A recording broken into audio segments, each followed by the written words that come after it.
What's up, guys? Nsima here. So you may have come here from Instagram. Now, this is a new YouTube channel, so it only allows us to post up to 15-minute videos, and this was a 40-minute conversation. So we broke it into three different parts.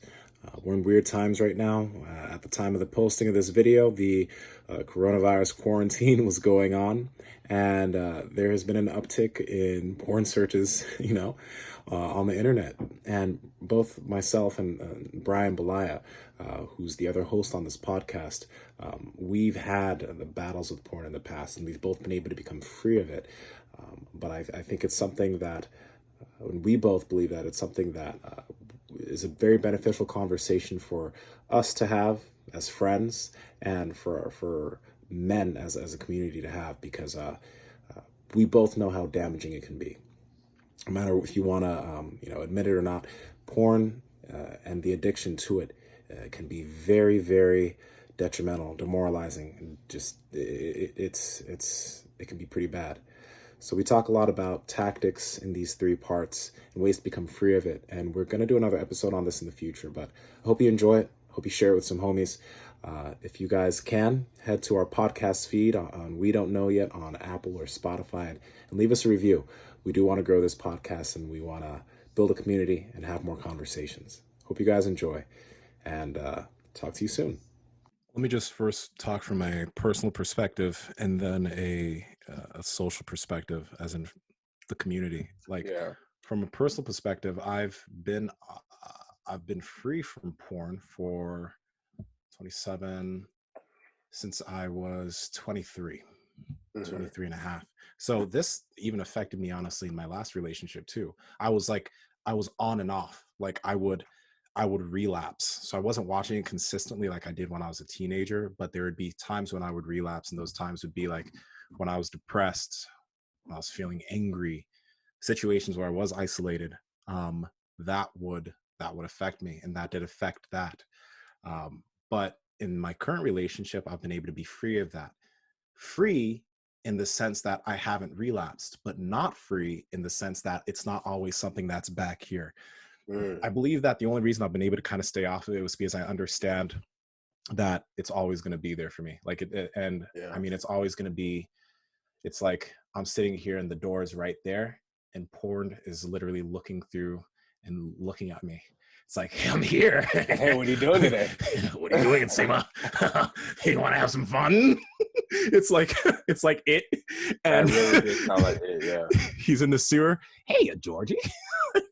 That's it. And I think it's always going to be there because I started it when I was so young, right?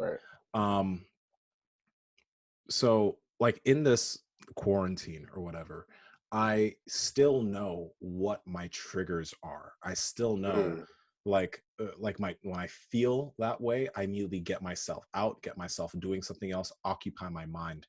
I start reading, I go and I take a walk. I go and I just literally do something. It's like a trigger nowadays. That's one of the ways that I've been able to become free of it. I know when I start feeling that way, boom, I got to pick up the guitar and I got to start doing something. I got to occupy myself, or my left hand is going to occupy something else. My God. So let me put that way. And I've been feeling that stronger in this quarantine. Yeah. Now, we are having a conversation with this with Dr. Drew. He's this guy who focuses on addiction, and he was talking about not only porn but the other types of addictions that are starting to come out now because of this quarantine. People that were sobering up alcoholics. Well, what's going to happen now? That's going to affect them. Former drug users, it's going to affect them. Porn users, there's a reason why porn has had an uptick of 12% since this quarantine started. Think about 12%. Okay. Now think of how many men, and that's 12% above the already ridiculous amount of people who porn. Right. By the way, so that's a big amount. That 12% is huge.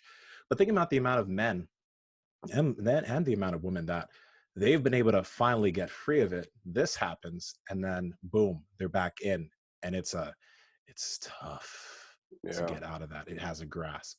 So I think that when we start getting back to daily life and people are able to get a little bit back of structure, and I think structure is very important to be able to survive all of this well.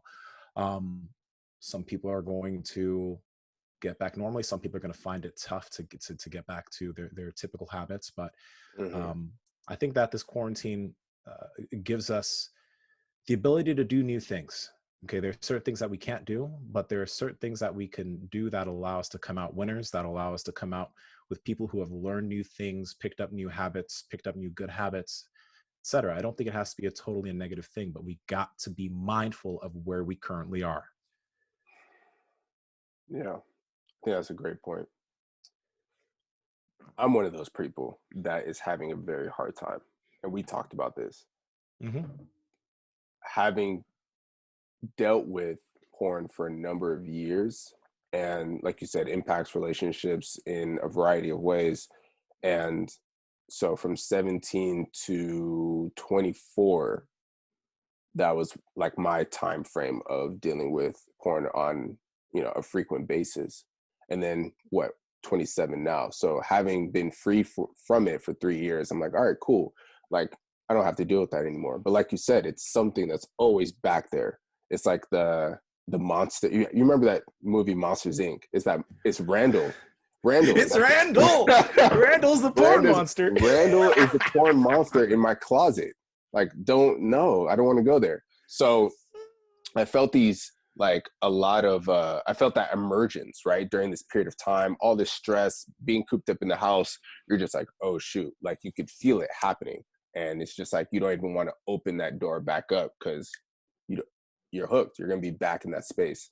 So I think you're right. Like, I think this, as soon as you feel those things happening, like changing your thought patterns, thinking of how you're responding to those things, like when those urges come, like, all right, like I got to do something else. Or I got to call someone, breaking those habits so that eventually shifts your character.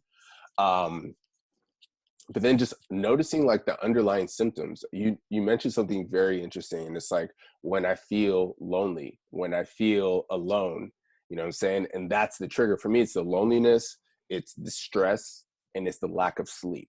If I'm not sleeping enough and it's 1 o'clock, 2 o'clock, 3 o'clock in the morning, I can't sleep. Oh, what's going to help me sleep? I know, right? Why not do a quick fapping nap? I mean, it's not going to hurt. I have a 9 a.m. meeting. I gotta be rested. So it's like those things, and then like they kind of like produce like this kind of habits that you're trying to change. But yeah, man, it's crazy out here, bro. It's really crazy. And you see like folks that are just wandering around, like when we do our walks, and you can just see the stress in their eyes. Everyone's looking for a way to get that stress to go away. Like, even if like someone would listen to this and be like, dude, I can play my guitar for hours, that's not going to take the stress away. Or, dude, I've been horny for weeks. Where do I put that energy? What do you say? But do you see, you called it energy. It's, Sierra actually just sent me a video about this today, because we have these discussions. I've told her about my porn addiction in the past. Right. And we've had these discussions. So it was really fitting that she sent me this video today. And some people, there's this community called the NoFap community. Okay. Right. You've heard about it. And there's this thing that people call sexual transmutation. I don't know if it sounds pretty, let me tell you, sexual transmutation. And I wouldn't look at it, I guess, this deep, but men do know that in a session, you're going at it, you're done, you finish, you feel kind of tired, right? Yeah. Right? You feel a little drowsy. You can then go knock out. But you see what you just did? You got rid of energy. Okay, it's that energy. You could have used that energy to go outside and get a quick workout, go and take a run, go and do something that takes energy. But you just did something, and now your energy is gone. Like every single time, your energy is gone. You want to just now, I'm good, I can sleep, right? So that's the problem. You need to now divert this energy and use it towards something positive. Okay, go out and go take a walk, go take a run, exert yourself, use that energy. That's why a lot of guys who stop watching porn and they get, and one of the things that helps them get out of it is developing good routines physically. Because what are some of the reasons why people find it hard to fall asleep at night? One of the big reasons is a lot of people don't exercise. A lot of people don't exert themselves in any fashion during the day, other than maybe going to work, eating, whatever. They don't really exert themselves. So nighttime comes and they're like, I can't sleep. Well, if you actually used your body, right, you did some extra, no, I'm serious. If you used your body and did some exercise, you wouldn't feel like you have so much energy at the end of the night. Actually, you wouldn't be able to do anything but fall in your bed and knock out, right? You're so tired. Yeah, that's a good point. Because you're so tired. You know, I mean, that's why, like, you need to use that energy rather than wasting that energy going on Spank Bang or Pornhub or all of these great sites. I still remember every single site. Boom, boom, boom, boom. I know my top 5. You understand how deep I was. Rather than using your energy to go there and waste it on this fake interaction because you're feeling lonely or you're feeling like you have too much energy or whatever, go use it. Go put it towards something positive. Stop wasting it. And that's why some people find that when they're able to finally quit, they're able to pick up a lot of new things. They're able to start a lot of projects that they haven't been able to get their hands on because they've been wasting their energy and their time watching porn. Yeah. I love that. I love that. So you actually kind of took me to high school, like when you were saying that. And when you're speaking, it reminded me of turning stored energy into kinetic energy. Dude, I was like, I haven't thought about that since I was 15 years old. But anyways. Mystery. I wanted to touch on porn because everyone like thinks of porn as like just the hardcore, what's on Pornhub, like, but like Instagram can also be soft porn, bro. Instagram videos, like we now know that there are Instagram fitness models out there that do the same exact things. Okay, they're not fully nude, but are still posing or providing the same type of immersive experiences in these high def quality videos that you couldn't see 10 years ago. So it's like being mindful of what you allow into your body, right? So it's like, what's the saying? It's like what you eat, therefore you are, or something like that. You are what you eat.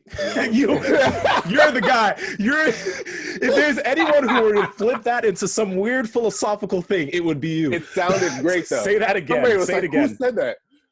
What? Now you just messed me up. Now I remember what I said. You eat, therefore you are. Is that what you just? I think I said that. But I think I was also thinking about the. I think, therefore I am. I was thinking about that too, trying to mix the two.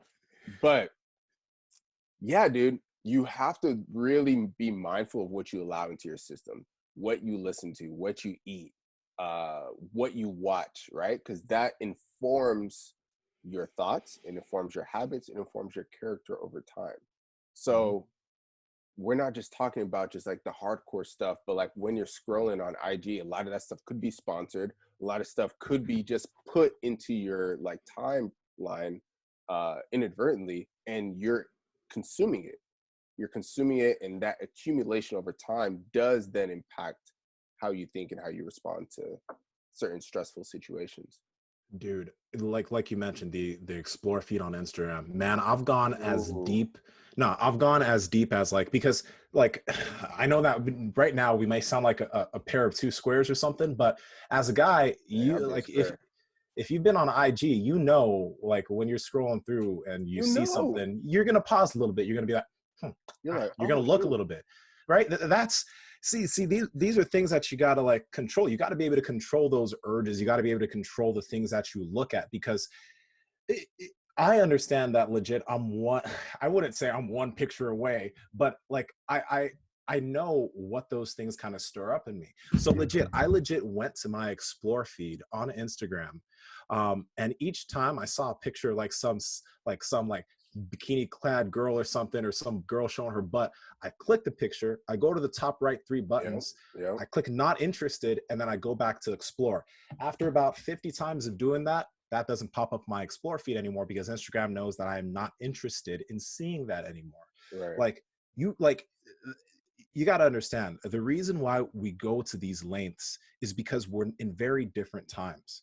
Instagram and social media is not normal. It's not normal to be getting that much feed of that much information every single day.